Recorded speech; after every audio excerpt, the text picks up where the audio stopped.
السلام علیکم ورحمۃ اللہ وبرکاتہ۔ إن الحمد لله نحمده ونستعينه ونستغفره ونعوذ بالله من شرور أنفسنا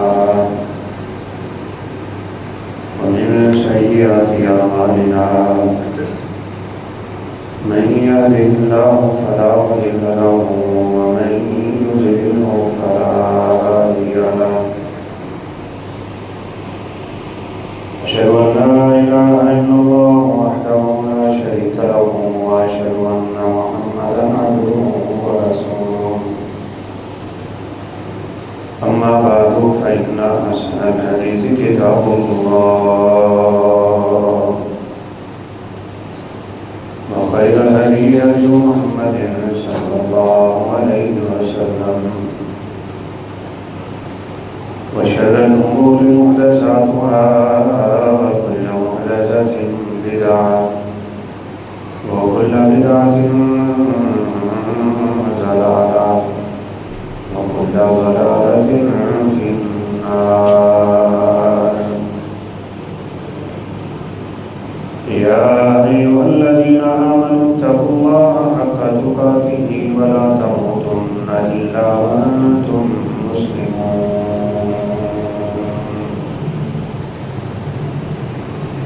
يا أيها الذين آمنوا اتقوا الله وقولوا قولا سديدا يصلح لكم أعمالكم ويغفر لكم ذنوبكم، ومن يطع الله ورسوله فقد فاز فوزا عظيما. أعوذ بالله من الشيطان الرجيم. بسم الله الرحمن الرحيم.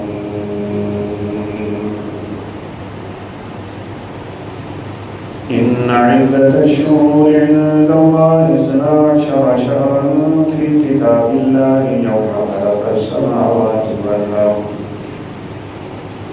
منها 4 حرم ذلك الدين القيم فلا تظلموا فيهن أنفسكم.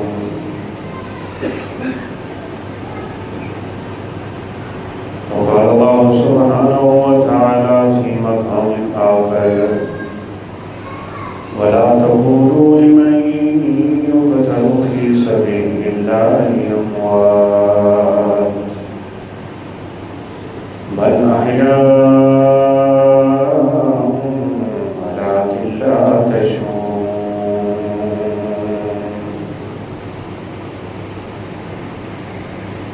رب اشرح لي صدري ويسر لي أمري واحلل عقدة من لساني يفقهوا قولي. رب زدني علما سبحانك لا علم لنا إلا ما علمتنا إنك أنت العليم الحكيم.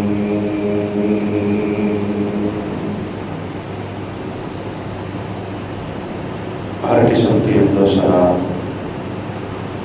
اللہ مالک الملک کی شان شایان ہے. لاکھوں کروڑوں انگنت درود و سلام جناب محمد رسول اللہ صلی اللہ علیہ وسلم کی ذات اقدس پہ.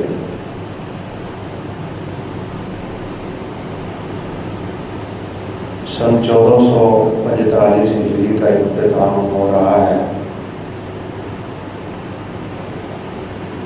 اور اسلامی کیلنڈر کے اعتبار سے ایک نئے سال کا آغاز ہونے والا ہے. ایسے موقع پہ ایک چیز تو ہم سب کے لیے بڑی سبق آموز ہوتی ہے، اور وہ یہ کہ ایک وقت ایسا آنے والا ہے کہ ہماری زندگی کا بھی اختتام ہو جائے گا. ہماری زندگی انہی شب و روز سے عبارت ہوتی ہے. آئے دن ہم اپنی موت کے قریب ہو رہے ہوتے ہیں. اگرچہ ہماری زبانوں پہ یہ بات ہوتی ہے کہ بچہ بڑا ہو رہا ہے، نوجوان ہو رہا ہے، لیکن حقیقت میں اس کی زندگی سے روزانہ ایک دن کم ہو جاتا ہے۔ ماں کے پیٹ میں ہی ہم ہوتے ہیں کہ ہمارا اس دنیا میں مقام کتنا ہے یہ لکھ دیا جاتا ہے۔ اس لیے قبل اس کے کہ ہماری زندگی کی آخری شام آ جائے، ہمیں اس سے پہلے آخرت کی تیاری کرنی چاہیے۔ دوسری اہم بات یہ ہے کہ محرم ان مہینوں میں سے ہے جن کو اللہ تعالیٰ نے بڑی عزت عطا کی، بلکہ محرم کو تو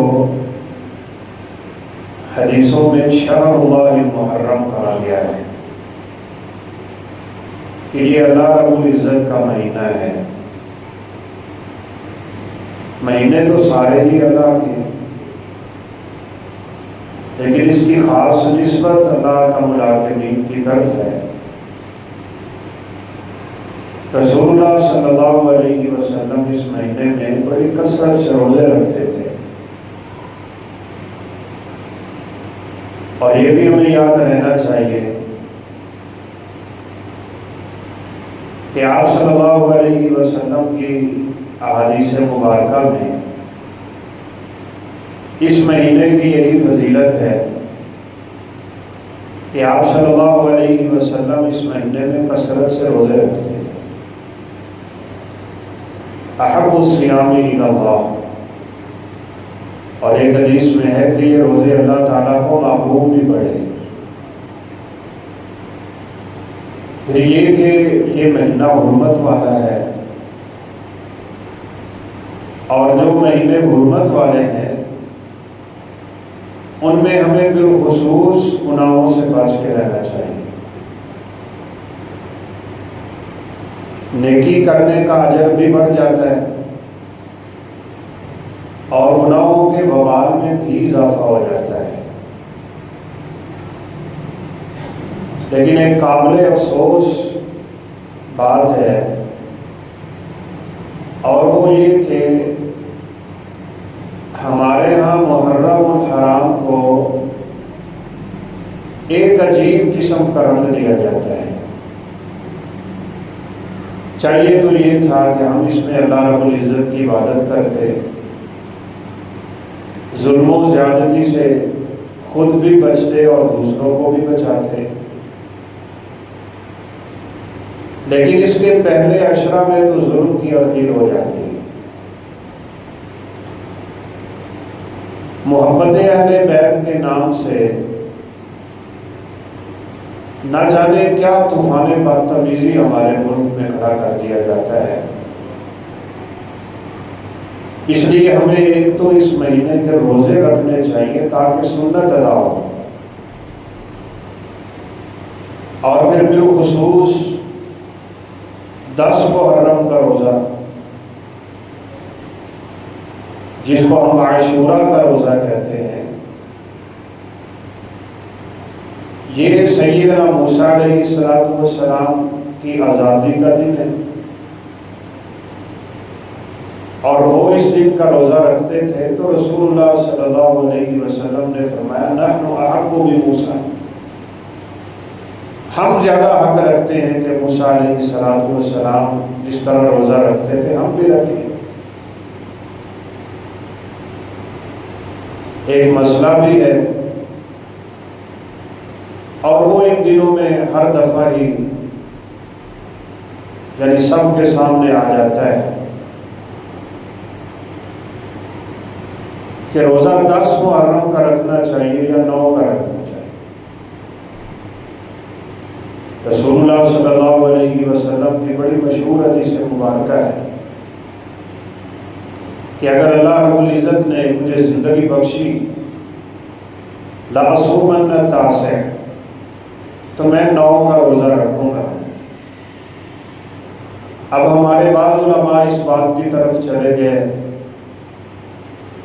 کہ روزہ صرف 9 کا رکھنا چاہیے، جبکہ صحیح بات یہ ہے کہ صرف 9 کا نہیں بلکہ یہودیوں کی مخالفت میں ہمیں 9 اور 10 کا روزہ رکھنا چاہیے۔ سیدنا عبداللہ بن عباس رضی اللہ تعالیٰ عنہ سے 2 طرح کی روایات ثابت ہیں۔ مرفوع روایت میں اگرچہ کچھ کلام ہے، لیکن موقوف روایت جو ان سے ثابت ہے وہ بالکل صحیح۔ اس لیے بڑے بڑے جلیل القدر ائمہ نے، علماء نے اس روزے کے 3 مراتب بیان کیے ہیں۔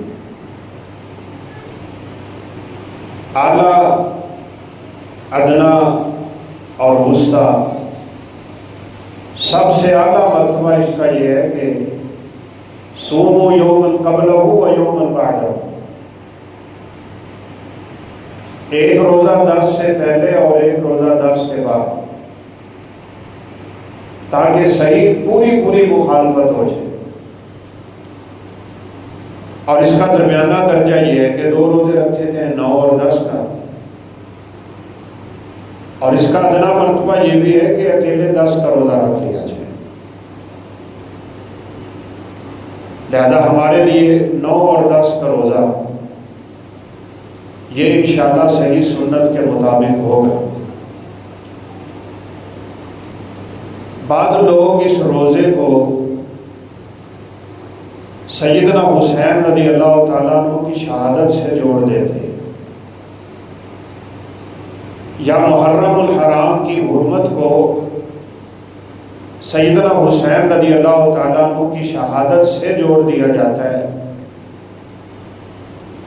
جبکہ صحیح بات یہ ہے کہ یہ مہینہ تو تب سے حرمت والا ہے جب سے اللہ نے زمین و آسمان کو بنایا۔ وہ شخص یقیناً ایمان سے خالی جس کے دل میں اہل بیت کی محبت نہ ہو۔ رسول اللہ صلی اللہ علیہ وسلم نے ہمیں اس بات کی تاکید فرمائی، وعطرتی، کہ میرے اہل بیت جو ہیں تم نے ان کی تعظیم کرنی۔ اور سیدنا حسن و حسین رضی اللہ تعالیٰ عنہ، ان کے بارے میں تو بڑی روایات ثابت ہیں، سیدہ شباب اہل شباب اہل جنت، کہ یہ جنتی نوجوانوں کے سردار رسول اللہ صلی اللہ علیہ وسلم خطبہ جمعہ ارشاد فرما رہے ہیں۔ آپ منبر رسول پہ جلوہ افروز ہیں، اور یہ دونوں بیٹے سیدنا حسن اور سیدنا حسین رضی اللہ تعالیٰ عنہ مسجد نبوی میں داخل ہوئے،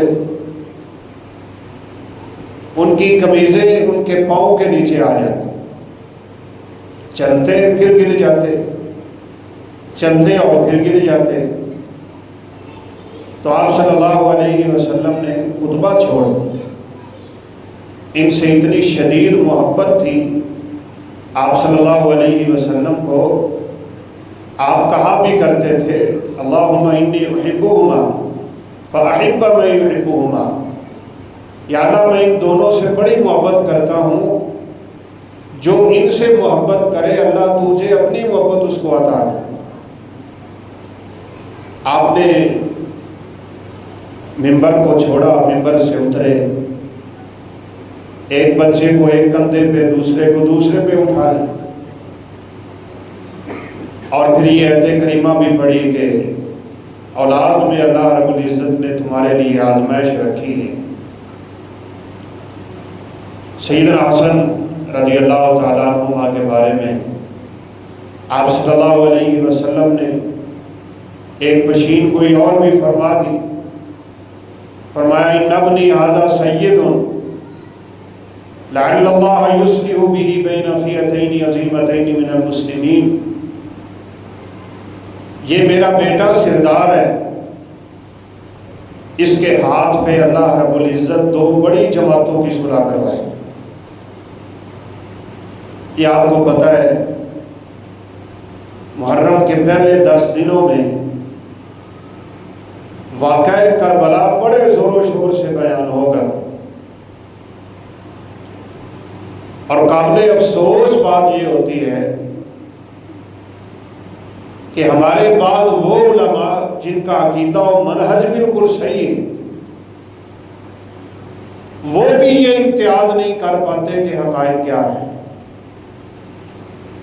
اور واقعہ کربلا کو اسی رنگ میں بیان کیا جاتا ہے جس رنگ میں ایک مخصوص طبقہ ان 10 دنوں میں مناتا ہے۔ اگر ہم اس واقعے کے کچھ حقائق کو دیکھنا چاہتے ہیں نا، تو اس کا آغاز سیدنا عثمان رضی اللہ تعالیٰ عنہ کی شہادت سے ہوتا ہے۔ یہ تھوڑی سی تاریخ آپ نے یاد بھی رکھنی ہے۔ رسول اللہ صلی اللہ علیہ وسلم نے سیدنا عثمان رضی اللہ تعالیٰ عنہ کو یہ نصیحت کی تھی کہ عثمان، اللہ تجھے ایک قمیض پہنائے گا، لوگ وہ قمیض اتارنے کی کوشش کریں گے، تو نے نہیں اتارنی، یہ قمیض خلافت کی قمیض ہے۔ رسول اللہ صلی اللہ علیہ وسلم اس دنیا سے اٹھے، 40 سال کی عمر میں آپ نبی بنے، 63 سال کی عمر میں آپ اس دنیا سے رخصت ہوئے، 13 سال آپ کا نبوت کے بعد مکہ کا دور ہے، 10 سال مدینہ کا ہے۔ آپ نے خواب بھی دیکھا تھا، ایک کنواں ہے اور اس کنویں سے ابو بکر صدیق رضی اللہ عنہ نے 2 ڈول نکالے۔ آپ نے فرمایا وفی نزعہ ضعف، ابو بکر صدیق کے دونوں ڈول بڑے کمزور تھے۔ کہا پھر ابو بکر سے وہ ڈول عمر فاروق نے پکڑا، فلم ارى عبقريا، پھر عمر جیسا جری اور عمر جیسا بہادر انسان تو میں نے کائنات میں کوئی دیکھا ہی نہیں تھا۔ نہ جانے وہ پانی کہاں کہاں پہنچا، اور اس سے تعبیر یہ تھی کہ اسلام عمر فاروق رضی اللہ تعالیٰ عنہ کے زمانے میں دنیا کے کونے کونے تک پہنچ جائے۔ رسول اللہ صلی اللہ علیہ وسلم اس دنیا سے گئے، آپ نے کوئی خلیفہ نامزد نہیں کیا، یہ بات آپ کو معلوم ہونی چاہیے۔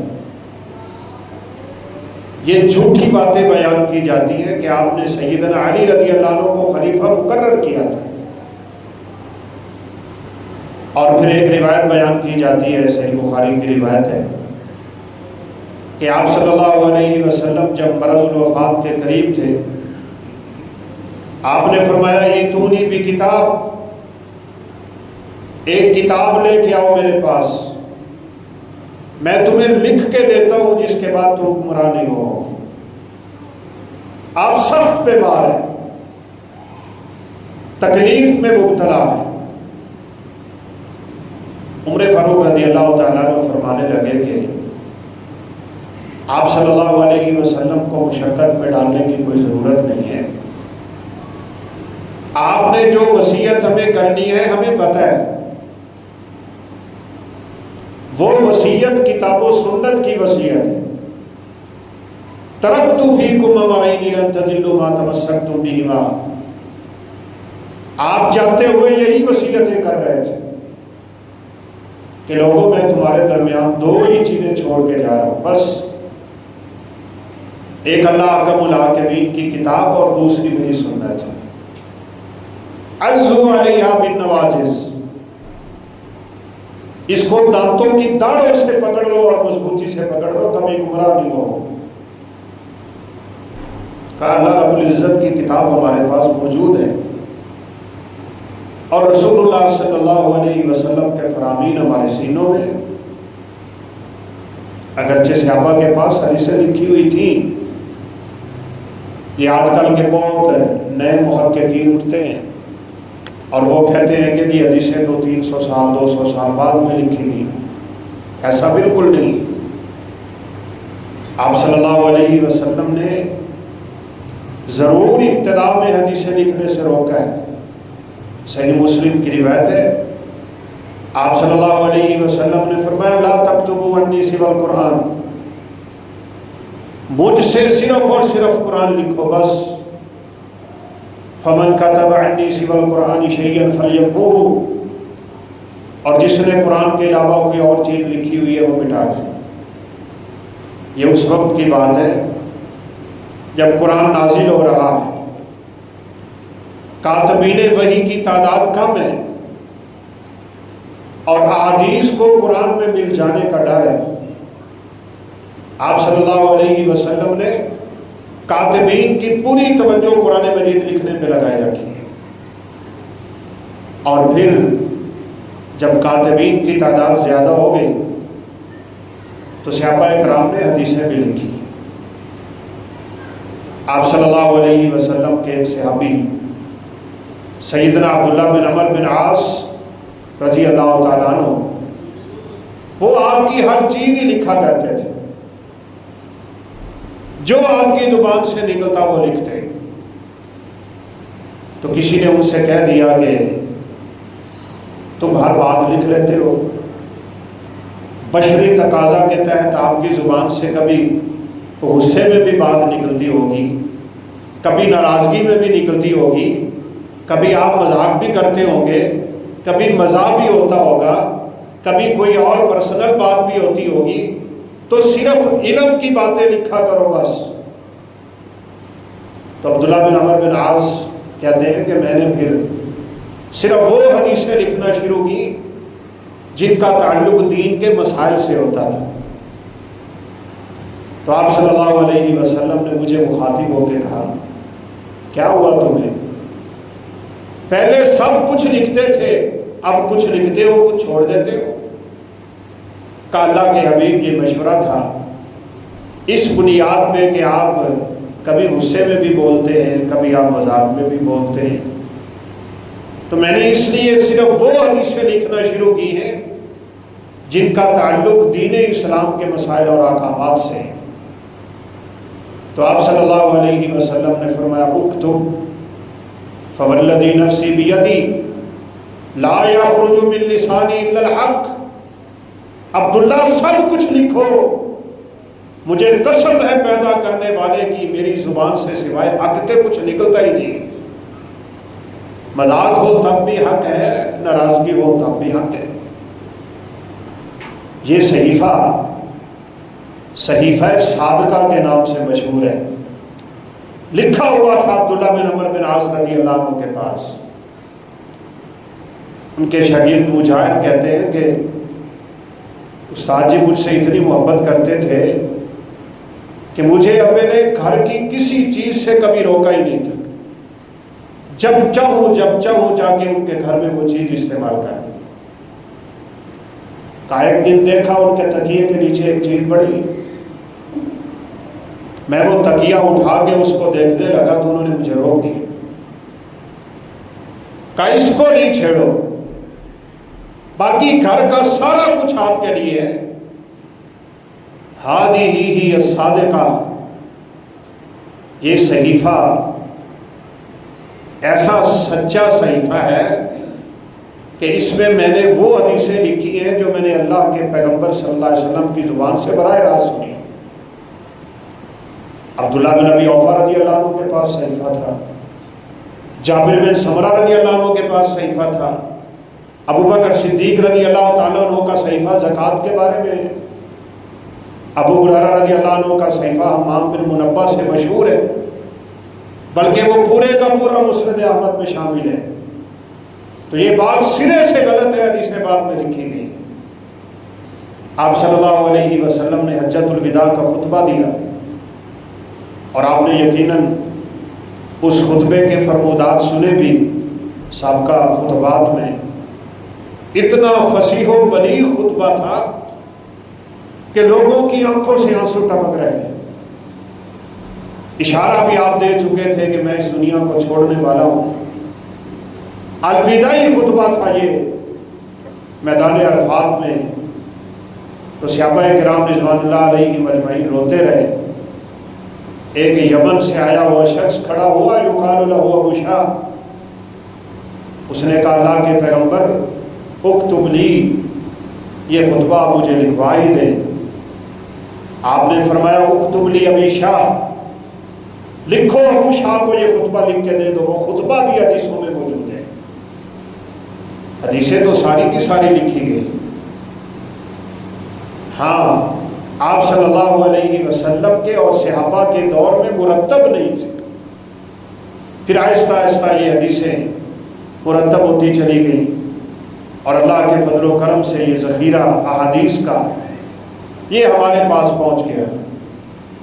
تو رسول اللہ صلی اللہ علیہ وسلم نے بہرحال سیدنا عثمان رضی اللہ تعالیٰ عنہ کو یہ پشین گوئی کی، جس کی طرف ہم اشارہ کر رہے ہیں کہ عثمان اللہ تمہیں ایک قمیض پہنائے گا، وہ قمیض لوگ اتاریں گے، تم نے وہ اتارنی نہیں ہے، اور پھر اس کے عوض تجھ پہ بڑی مصیبتیں آئیں گی۔ آج اگر ہم محرم کے پہلے عشرے میں اس لیے شادی نہیں کرتے نا کہ یہ سیدنا حسین رضی اللہ عنہ کی شہادت کا مہینہ ہے، تو پھر ان سے پہلے جو شہادتیں ہوئی تھی وہ کہاں گئی؟ انبیاء کرام علیہ السلام کو شہید کیا گیا، سیدنا عمر فاروق رضی اللہ تعالیٰ عنہ شہید ہوئے، اور عثمان ذو النورین کی شہادت تو اسلام میں بڑی مظلومانہ شہادت ہے۔ سیدنا حسن رضی اللہ تعالیٰ عنہ شہید ہوئے، ان کے باپ سیدنا علی رضی اللہ عنہ شہید ہوئے۔ اس لحاظ سے تو ہماری تاریخ کا کوئی دن ایسا ہے ہی نہیں جو شہادت سے خالی ہے۔ اس لیے یہ تصور میرے اور آپ کے یہاں نہیں ہونا چاہیے کہ محرم الحرام میں کوئی خوشی نہیں ہوگی، محرم الحرام میں کوئی نکاح نہیں ہوگا، محرم الحرام میں کوئی شادی نہیں ہوگی، اور بعض لوگ اپنی چارپائیاں الٹی کر دیتے ہیں، اور پتہ نہیں کن کن رسومات سے یہ امت مسلمہ گزرنا شروع ہو جاتی ہے۔ صحابہ کے دور میں شوال کے مہینے میں شادیاں نہیں کرتے تھے، اس مہینے کو منحوس کہہ دیتے۔ رسول اللہ صلی اللہ علیہ وسلم نے سیدہ عائشہ صدیقہ سے شوال کے مہینے میں شادی کر، اور وہ کہا کرتی تھی ہے کوئی جس کی شادی مجھ سے زیادہ برکت والی ہو؟ یہ دنوں اور مہینوں کا نحوست کے ساتھ کوئی تعلق نہیں ہوتا، کوئی سفر کو منحوس کہتا ہے، کوئی کسی کو۔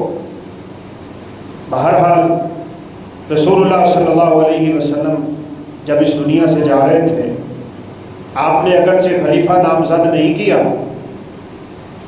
امام بخاری رحمۃ اللہ علیہ روایت لائے ہیں آخر ما تکلم به النبی صلی اللہ علیہ وسلم، اللہ کے پیغمبر کی آخری باتیں کون سی تھی؟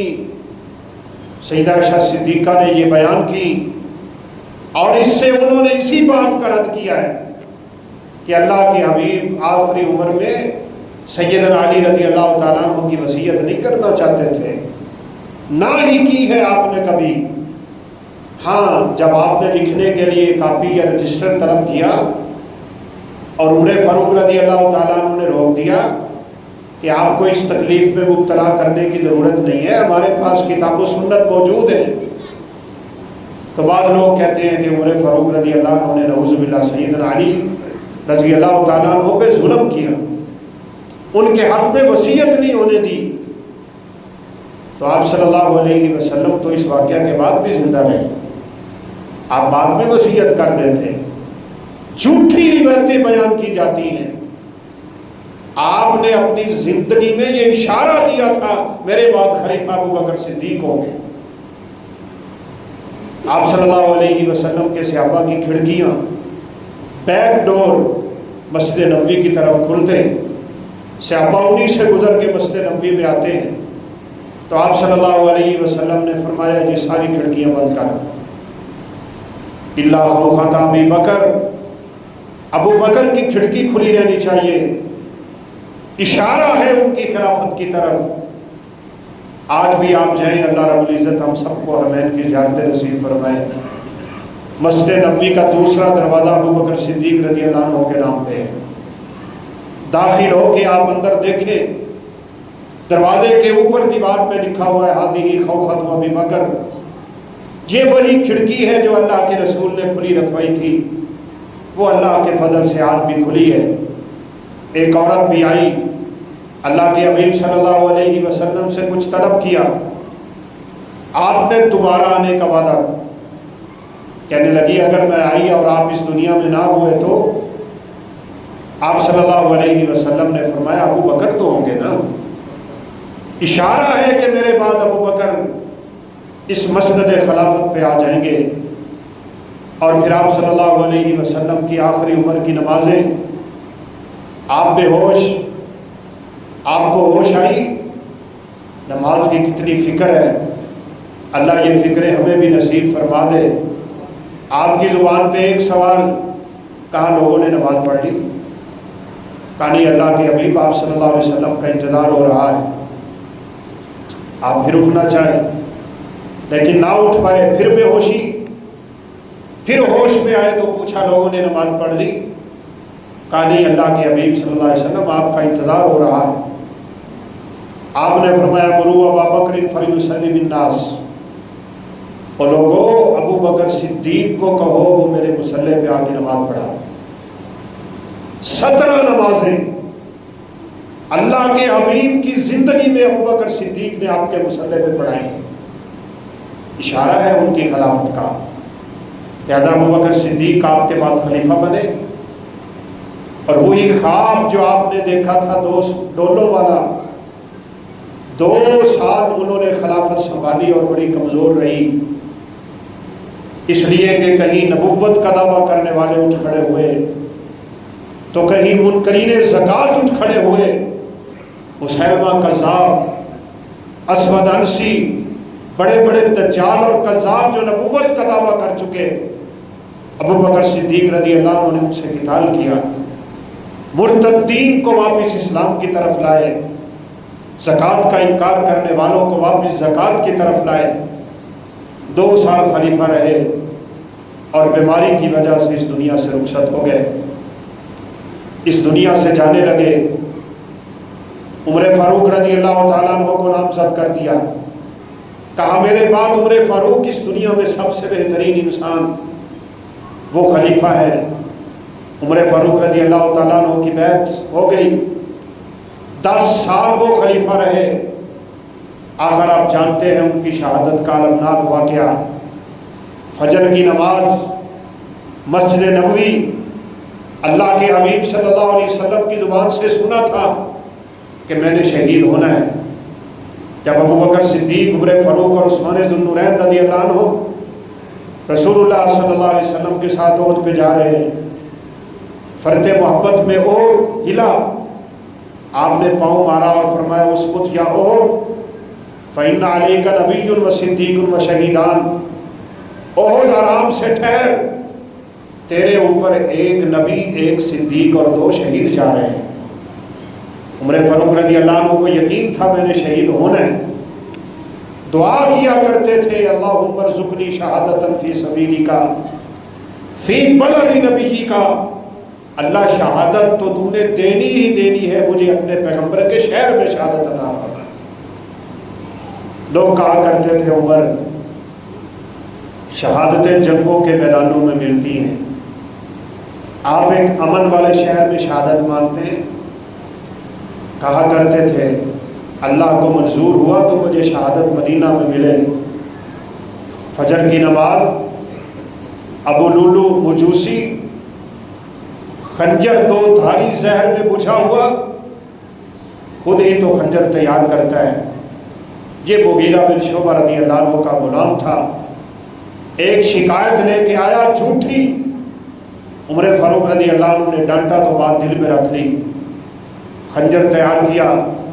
فجر کی نماز کثرت سے سورہ یوسف کی تلاوت کیا کرتے تھے امیر المومنین عمر فاروق رضی اللہ تعالیٰ عنہ، بڑا رویا کرتے تھے نماز میں، ان کی ہچکی کی آوازیں آتی جیسے رسول اللہ صلی اللہ علیہ وسلم بھی نمازوں میں رو دیا کرتے تھے۔ وفی صدرہ عزیز ان کا عزیز المرجل، آپ کے سینے سے رونے کی آواز یوں آتی جیسے ہنڈیا پانی ابل رہا ہے اس میں، نماز پڑھا رہے ہیں، یہ آگے بڑھا، خنجر مارے، رکوع کی حالت یا تلاوت کی حالت، کہنے لگے کہ مجھے لگتا ہے کسی جانور نے حملہ کر دیا۔ اندھیرے ان دنوں میں مسجدوں میں ہوا کرتے تھے، صحابہ نے دیکھا تو ایک شخص ہے، پکڑنے کی کوشش کی، اس نے خنجر مارے، صحابہ شہید بھی ہوئے، صحابہ زخمی بھی ہوئے، آخر کار اس کے اوپر چادر ڈال کے اس کو پکڑا گیا، اس نے اپنی ہی گردن پہ خنجر چلا کے اپنا خاتمہ کیا۔ آج کتنے کم بخت ہیں وہ لوگ جنہوں نے اس کا دربار بنایا ہوا ہے، اس پہ رحمہ اللہ لکھا ہوا ہے، اس پہ رضی اللہ عنہ لکھا ہوا ہے۔ اس قدر صحابہ سے دشمنی، اور ان 10 دنوں میں وہ اہل بیت سے محبت کے دعوے کریں گے، اور ہم لوگ بھی اتنے متاثر ہو گئے ان سے، ہم بھی کہتے ہیں محرم آ رہا ہے، 10 دن آ رہے ہیں، پہلے شادیاں کر لو۔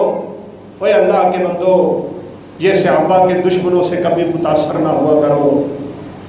صحابہ کرام رضوان اللہ علیہم اجمعین کبھی بھی اس بات کی طرف نہیں گئے، شہادت ہو گئی 3 دن سے زیادہ تو غم منانے کی اجازت ہی کوئی نہیں۔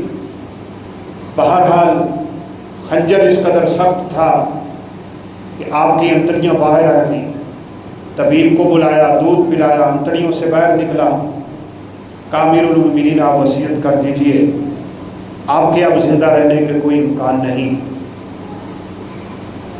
عمر فاروق رضی اللہ تعالیٰ عنہ کی شان پہ قربان جائیں، بڑے واقعات ہیں، یہ ان کی شہادت کے دن ہیں، یہی دن تھے جن دنوں میں ان کو خنجر لگے، 27-28 ذوالحجہ، جو تاریخیں آج کل جا رہی ہیں، بالکل حرکت بھی کرنے کے اچھی طرح قابل نہ تھے۔ کتنی غیرت ہے ان کے اندر ایمان کی اور اسلام کی۔ ایک نوجوان تیمارداری کے لیے آیا ہے، اس کی شلوار ٹخنوں سے نیچے، اس کو جاتے ہوئے واپس بلایا، ہاتھ سے انگلی سے اشارہ کیا، کہا اللہ کے بندے اپنی شلوار کو ٹخنوں سے اٹھا، فَإِنَّهُ عَنْكَ لِثَوْبِكَ، تیرا کپڑا بھی پاک رہے گا اور اللہ رب العزت تجھ سے محبت بھی کرے۔ شلوار کا ٹخنوں سے نیچے لٹکنا تو جہنم میں جانے کی وعید ہے۔ اس وقت بھی انہیں فکر یہ ہے کہ دین کی تبلیغ ہونی چاہیے۔ آخر کار اپنے بیٹے کو بلایا، عبداللہ بن عمر کو، اور فرمانے لگے بیٹا بات سن، اس دنیا میں مجھے اب سوائے ایک خواہش کے کوئی خواہش نہیں ہے، اور وہ خواہش میری یہ ہے کہ میں اپنے دونوں ساتھیوں کے ساتھ دفن ہو جاؤں، رسول اللہ صلی اللہ علیہ وسلم اور ابوبکر صدیق کے ساتھ۔ جاؤ اپنی ماں عائشہ سے اجازت مانگو، اور سنو یہ نہ کہنا امیر المومنین اجازت مانگ رہے ہیں، ممکن ہے تب وہ میری امارت کی وجہ سے اجازت دے دے، انہیں کہنا اللہ کا ایک بندہ عمر حجرہ عائشہ میں اپنے 2 ساتھیوں کے ساتھ دفن ہونے کی خواہش رکھتا ہے۔ خدا کی قسم صحابہ کی آپس میں محبتیں بڑی تھی، ان لوگوں نے ہمیں جھوٹا ورگلایا کہ صحابہ کو اہل بیت سے محبت نہیں تھی، اور ان کے آپس میں بڑے بڑے مسائل تھے۔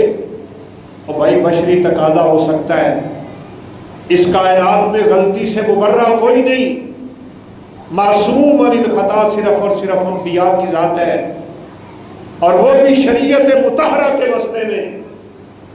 اگر کوئی 12 اماموں کو معصوم کہتا ہے تو ہم اس عقیدے سے بری، کوئی معصوم نہیں اس دنیا میں، لیکن ان کی محبتیں اور الفتیں خدا کی قسم مثالی، اتنا حیا کیا کرتے تھے اہل بیت کا کہ سواری پہ سوار ہوتے تو دیکھتے تو نیچے اتر جایا کرتے تھے۔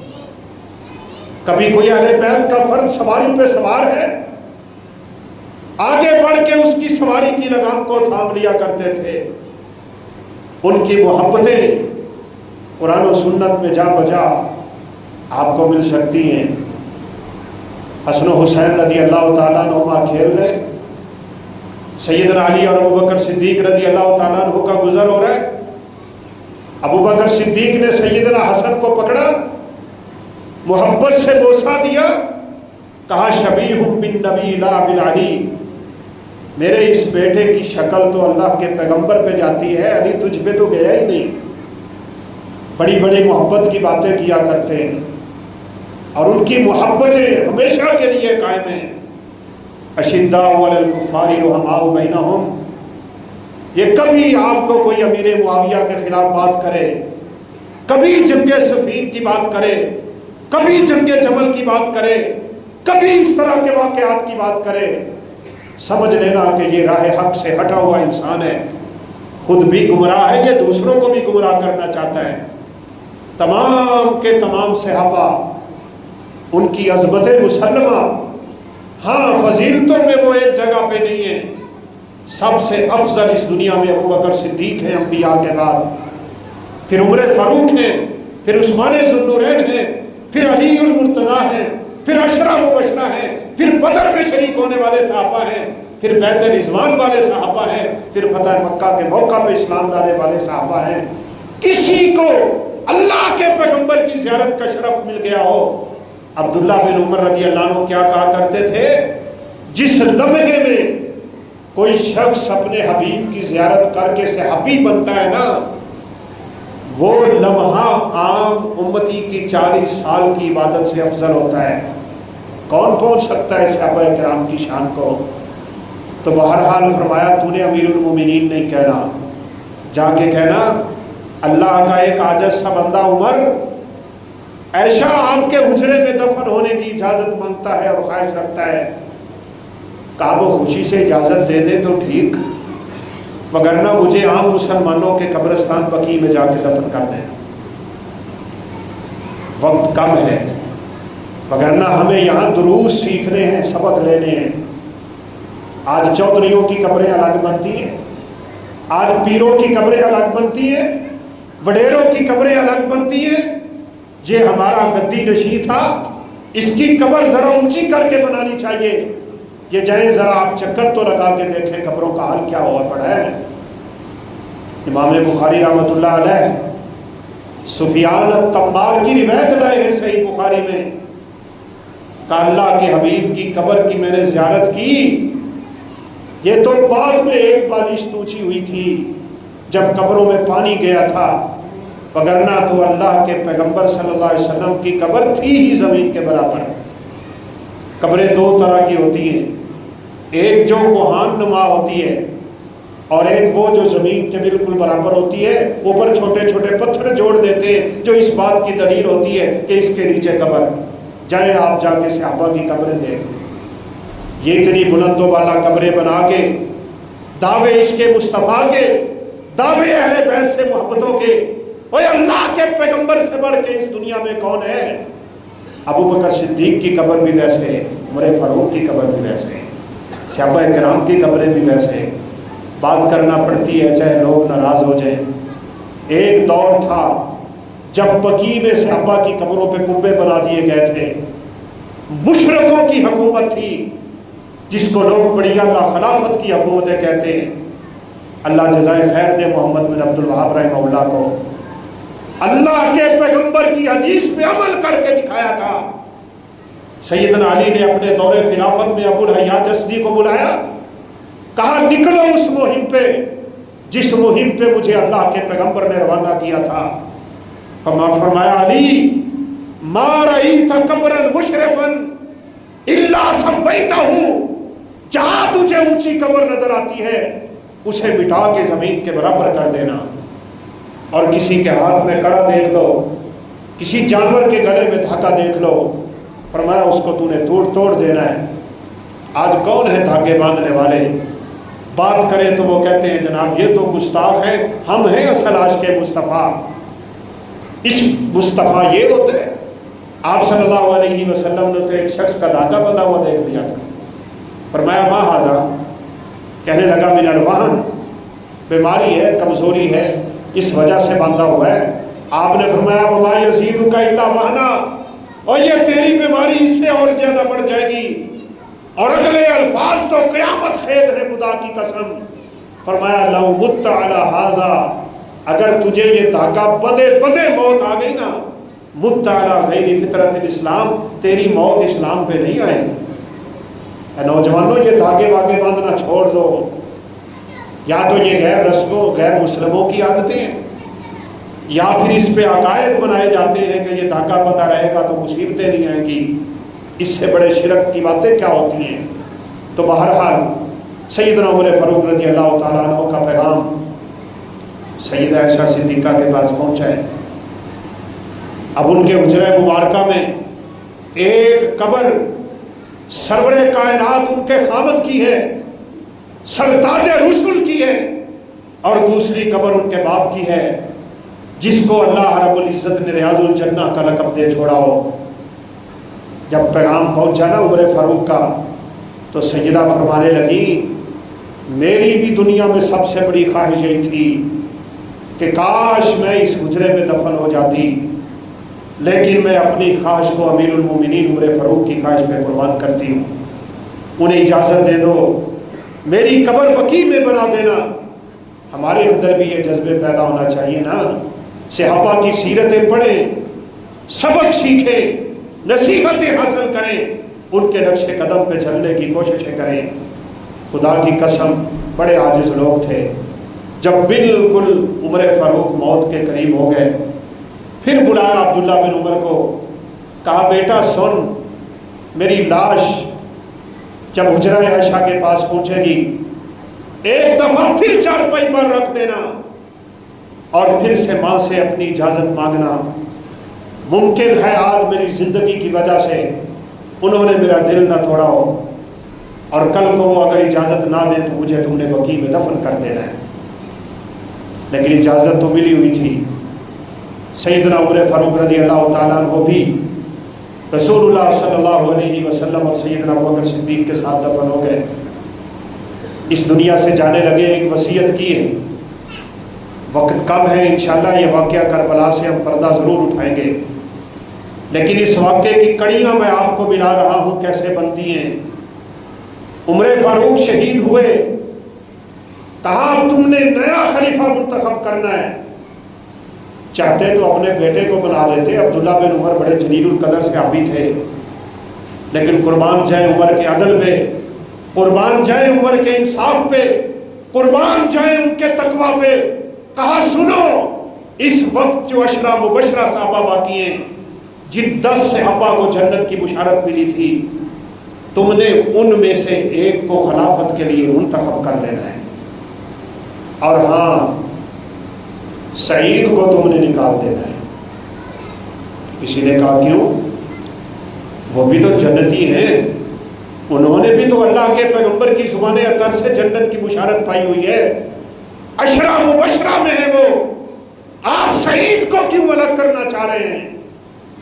کہا سعید کو اس لیے الگ کرنا چاہتا ہوں، میرا بہنوئی ہے، بہن کا نکاح میں نے اس کو دیا ہوا ہے، کل قیامت کے دن میرا رب مجھ سے سوال نہ کر لے کہ تم نے یہ خلافت اپنے رشتہ دار کے سپرد کیوں کر دی تھی۔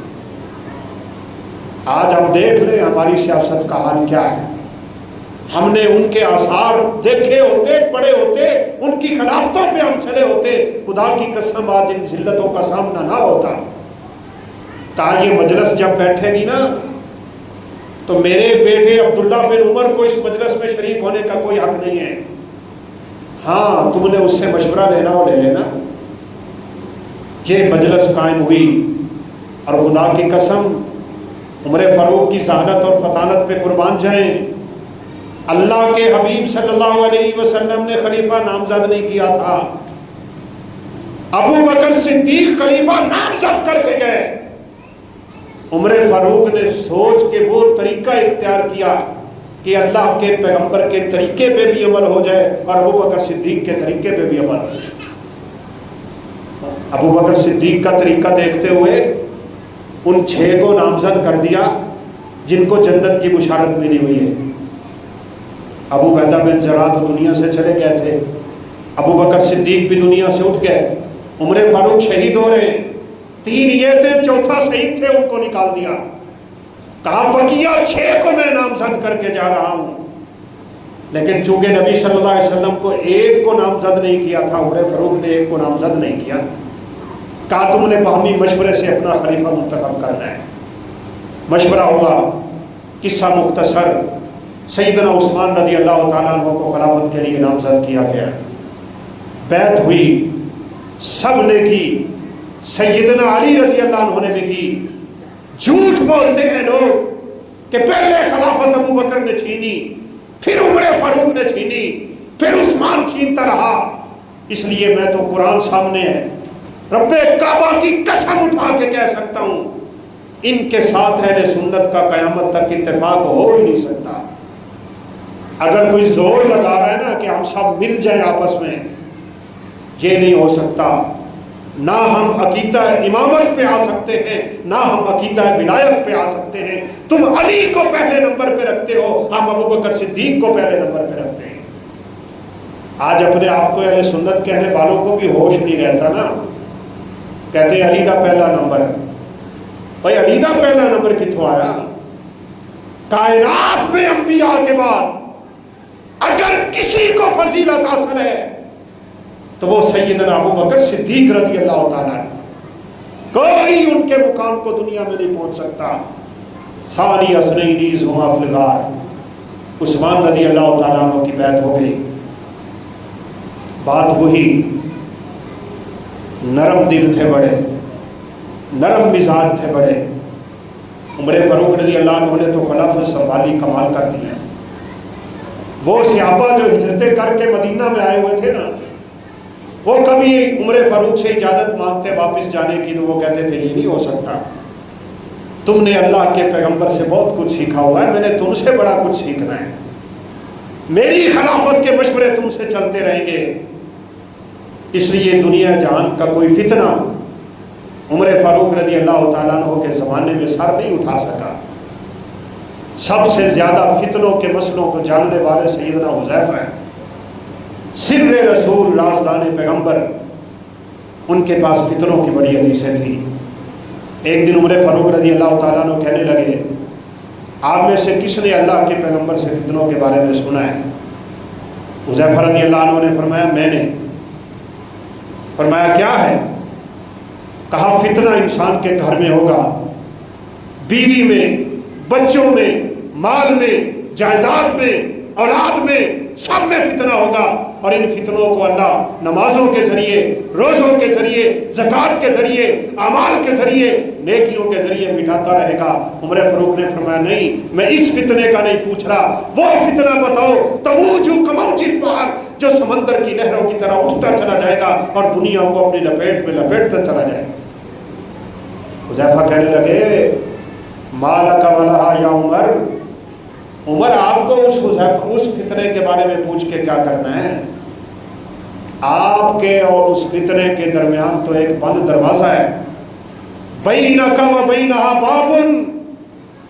کہا حذیفہ یہ دروازہ ٹوٹے گا یا بند ہوگا؟ کسی نے بعد میں حذیفہ رضی اللہ عنہ سے پوچھا بھی تھا کہ یہ جو دروازہ تم نے بتایا، عمر فاروق کو پتا تھا یہ دروازہ کون ہے؟ خود عمر ہی تو ہیں، فتنوں کے آگے بند دروازہ۔ کہا کیا عمر جانتے تھے اس دروازے کو؟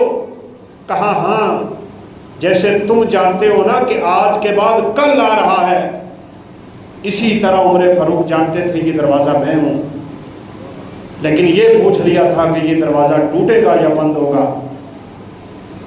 کھلتا ہے، بند ہو جاتا ہے، ٹوٹ جائے تو پھر دروازہ بند نہیں ہوتا۔ امیر المومنین کی دروازہ ٹوٹ جائے گا۔ اس لیے عمر فاروق کے دنیا سے اٹھنے کے بعد کائنات میں سب سے پہلا فتنہ سیدنا عثمان رضی اللہ تعالیٰ عنہ کی شہادت کا ہے۔